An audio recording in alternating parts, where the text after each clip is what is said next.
Grammar ചർച്ചാവേദിയുടെ പുതിയ എപ്പിസോഡിലേക്ക് പ്രേക്ഷകർക്ക് സ്വാഗതം. ഞാൻ ഗോപാലകൃഷ്ണൻ തെക്കേപ്പാട്ട്. പല പാരൻസിനും സമയം ലഭിച്ചാൽ പോലും തങ്ങളുടെ കുട്ടികൾക്ക് ഇംഗ്ലീഷിലുള്ള ചെറിയ സംശയങ്ങൾ പോലും പരിഹരിക്കാൻ അവർ കഴിയാതിരിക്കുന്നത് പലപ്പോഴും എൻ്റെ ശ്രദ്ധയിൽപ്പെട്ടിട്ടുണ്ട്. അത്തരം പാരൻസിനെ കൂടി മനസ്സിൽ കണ്ടുകൊണ്ടാണ് ഈ പ്രോഗ്രാം തയ്യാറാക്കിയിട്ടുള്ളത്. അതുകൊണ്ട് ദയവായി ഫോളോ ചെയ്യുക. എന്തെങ്കിലും സംശയമുണ്ടെങ്കിൽ പിന്നീട് റെഫർ ചെയ്യാൻ എളുപ്പമാകുമല്ലോ. കൂടുതൽ ആളുകളിലേക്ക് ഈ ചർച്ചാവേദി എത്തിക്കാനായി പരമാവധി ഷെയർ ചെയ്യുക.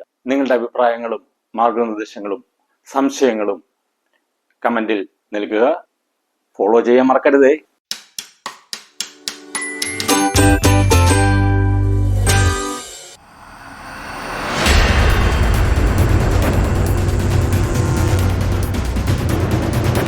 ആക്ഷൻ വേർഡ്സ് ആണോ വെർബുകൾ എന്നായിരുന്നല്ലോ നമ്മുടെ ചോദ്യം. നമുക്കത് പരിശോധിക്കാം. ആക്ഷൻ വേർഡുകൾ മാത്രമല്ല, ആക്ഷൻ വേർഡ്സ് എന്ന് പറയുമ്പോൾ ഡൂവിന്റെ ഫോമുകളാണ് പൊതുവെ ആക്ഷൻ വേർഡ്സ് എന്ന് പറയുന്നത്. ഡു എന്ന് പറഞ്ഞാൽ ചെയ്യുക, ചെയ്യുന്നതോ ചെയ്യാതിരിക്കുന്നതോ ചെയ്യാൻ പറ്റാത്തതോ ആയിട്ടുള്ള കാര്യങ്ങളെല്ലാം ആക്ഷൻ വേർഡ്സിലാണ് വരിക. അതെല്ലാം ശരിയാണ്, ആക്ഷൻ വേർഡ്സ് തന്നെയാണ്. ഈ ആക്ഷൻ വേർഡ്സ് മാത്രമല്ല വെർബുകൾ എന്നാണ് ഞാൻ മനസ്സിലാക്കിയത്. വേർബ്സ് എന്ന് പറഞ്ഞ് നമ്മൾ നേരത്തെ കണ്ടതാണ്. ആ വേർബ്സിനെ രണ്ടായിട്ട് തിരിച്ചിട്ടുണ്ട്. ഒന്ന് ഫൈനൈറ്റ് ആൻഡ് നോൺ ഫൈനൈറ്റ്. അത് നമ്മൾ ചർച്ച ചെയ്തതാണ്. എന്താണ് ഫൈനൈറ്റ് വെർബ്, എന്താണ് non finite verb. Finite verb എന്ന് പറയുമ്പോൾ ആ ഫൈനൈറ്റ് വെർബിനകത്ത് പൊതുവെ ആ സെന്റൻസിൽ സൂചിപ്പിക്കുന്ന ടെൻസ് അല്ലെങ്കിൽ കാലം, പ്രസന്റ് ആണോ പാസ്റ്റ് ആണോ ഫ്യൂച്ചർ ആണോ, അതിലേത് കാലമാണെന്ന് ദ്യോതിപ്പിക്കുന്ന ഒരു ഘടകം ആ വെർബിൽ ഉണ്ടായിരിക്കും. മനസ്സിലായല്ലോ. അതേപോലെ വചനം, സിംഗുലർ പ്ലൂറൽ, ഇതിനെയും ബാധിക്കുന്ന ഒന്നാണ് ഫൈനൈറ്റ് വെർബ്. ടെൻസും നമ്പറും ബാധിക്കുന്ന ടെൻസുകളാണ് ഫൈനൈറ്റ് വെർബുകൾ എന്ന് പറഞ്ഞു. അപ്പൊ ഈ ഫൈനൈറ്റ് വെർബ് എത്ര എണ്ണമുണ്ട്? ഫൈനൈറ്റ് വെർബ് 3 എണ്ണമാണുള്ളത്. അതായത് നമുക്ക് പറയാമെങ്കിൽ ഡൂവിന്റെ forms of do, forms of be and forms of have. Do, be, have എന്ന് നമുക്ക് എളുപ്പത്തിൽ പറയാം. Do, be, have. ഡു എന്ന് പറഞ്ഞാൽ ആക്ഷൻ വേർഡ്സ് തന്നെയാണ്. ചെയ്യുക, ചെയ്യാതിരിക്കുക, ചെയ്യുന്നതോ ചെയ്യാൻ കഴിയാത്തതോ ആയ വാക്കുകളെല്ലാം ഡൂവിന്റെ ഫാമിലിയിൽ വരും എന്ന് പറഞ്ഞാൽ നമ്മുടെ ഡിക്ഷണറിയിലുള്ള മിക്കവാറും എല്ലാ വെർബുകളും ആക്ഷൻ വേർഡ്സ് ആണ്. എന്ന് പറഞ്ഞാൽ ഡൂവിന്റെ ഫോം ഇൻഫിനിറ്റ്സ് ആണ്. ഡൂവിന്റെ രൂപങ്ങൾ ഇൻഫിനിറ്റ് ആണ്. എണ്ണിയാ തീരിൽ അത്രമാത്രം ചെയ്യുന്നതും ചെയ്യാത്തതുമായിട്ടുള്ള കാര്യങ്ങളുണ്ട്. ബി എന്ന് പറയുന്നത് ആണ് അല്ലെങ്കിൽ ആകുന്നു എന്ന അർത്ഥത്തിൽ ഉപയോഗിക്കുന്നതാണ്. അവൻ ഒരു സിംഗർ, ഒരു പാട്ടുകാരനാണ്. He is a singer. അവൻ ഒരു പാട്ടുകാരനായിരുന്നു. He was a singer. അപ്പൊ ആണ്, ആകുന്നു, ആയിരുന്നു എന്നൊക്കെ അർത്ഥങ്ങളിൽ ഉപയോഗിക്കുന്ന ആ പ്രയോഗമാണ് ബി. ബിക്ക് കുറച്ച് ഫോംസ് ഉണ്ട്, അത് നമുക്ക് നോക്കാം. അപ്പൊ ഡു എന്താണെന്ന് മനസ്സിലായി, ബി പറഞ്ഞു. ഇനി അടുത്ത് ഹാവ്. ഹാവ് എന്നുള്ളത് കൊണ്ട് ഒരാളുടെ പൊസഷൻ, ഒരാളുടെ കയ്യിലുള്ളത് അല്ലെങ്കിൽ ഒരാൾക്കുള്ളത് എന്നർത്ഥം, അതായത് ഉണ്ട് എന്ന അർത്ഥത്തിൽ വരുന്ന വാക്കാണ് ഹാവ്. പൂച്ചയ്ക്ക് ഒരു വാലുണ്ട്. കാറ്റ് ഹാസ് എ ടെയിൽ.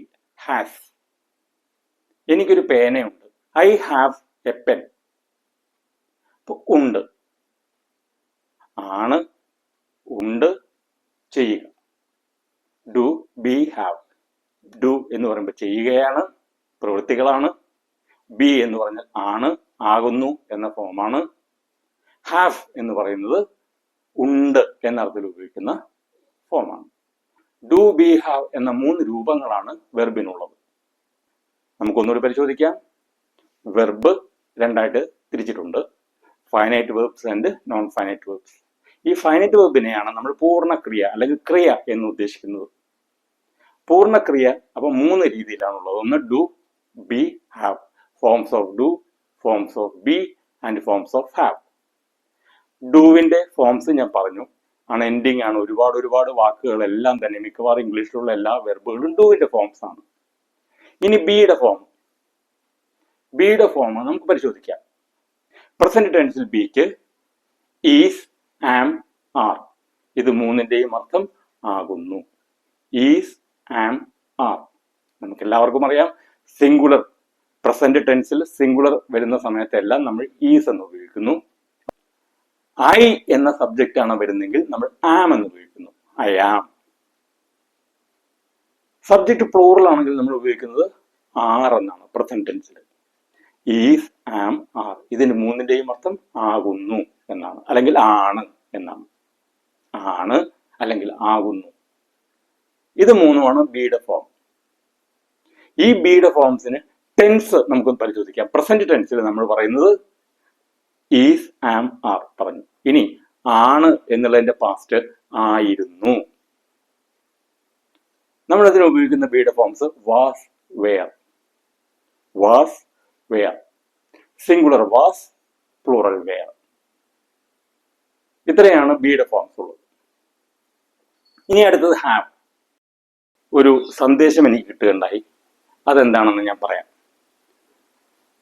സന്ദേശത്തിൽ പറഞ്ഞത് ഇതാണ്: ഇന്നത്തെ കുട്ടികൾക്ക് പൊതുവെ എല്ലാവർക്കുമല്ല, കുറെയെങ്കിലും കുട്ടികൾക്ക് ഇംഗ്ലീഷ് സംസാരിക്കാൻ ഒരു ബുദ്ധിമുട്ട് അനുഭവപ്പെടുന്നുണ്ട്. ഗ്രാമർ പിന്നെ അവരെ എവിടുന്നെങ്കിലുമൊക്കെ തപ്പിപ്പിടിച്ചെടുത്തോളും സർ. നമുക്ക് സ്പോക്കൺ ഇംഗ്ലീഷ് കൂടി ഉൾപ്പെടുത്തി ഇതൊന്ന് വിപുലപ്പെടുത്തിക്കൂടെ എന്ന്. അതിപ്പോ നമ്മൾ ഇത് എന്താ പറയുക, ബേസിക് ഗ്രാമർ ചർച്ചാവേദിയിൽ എടുത്ത സ്ഥിതിക്ക് ഈ ചർച്ചാവേദിയിലെ ബേസിക് ഇംഗ്ലീഷ് ക്ലാസ് കഴിഞ്ഞതിന് ശേഷമായിരിക്കും അത് എടുക്കുന്നത് എന്നാണ് എനിക്ക് തോന്നുന്നത്. അത് ഏതായാലും നമുക്ക് മറ്റൊരു സമയത്ത് ചർച്ച ചെയ്യാം. ഏതായാലും അത് ഞാൻ ശിരസ അംഗീകരിക്കുകയാണ്. അതുമായിട്ട് ബന്ധപ്പെട്ട് എല്ലാ ചർച്ചാവേദിയുടെ അവസാന ഒരു നിമിഷം സ്പോക്കൺ ഇംഗ്ലീഷ് ടിപ്സ് നമുക്ക് പങ്കുവെച്ചു തുടങ്ങാം. എങ്ങനെയാണ് സ്പോക്കൺ ഇംഗ്ലീഷ് നമുക്ക് പെട്ടെന്ന് സ്വായത്തമാക്കാൻ കഴിയുക എന്നുള്ള ടിപ്സ് നമുക്കൊന്ന് പങ്കുവെക്കാം. ഇന്ന് മുതൽ അതുകൂടി ആഡ് ചെയ്തായിരിക്കും നമ്മുടെ വീഡിയോ.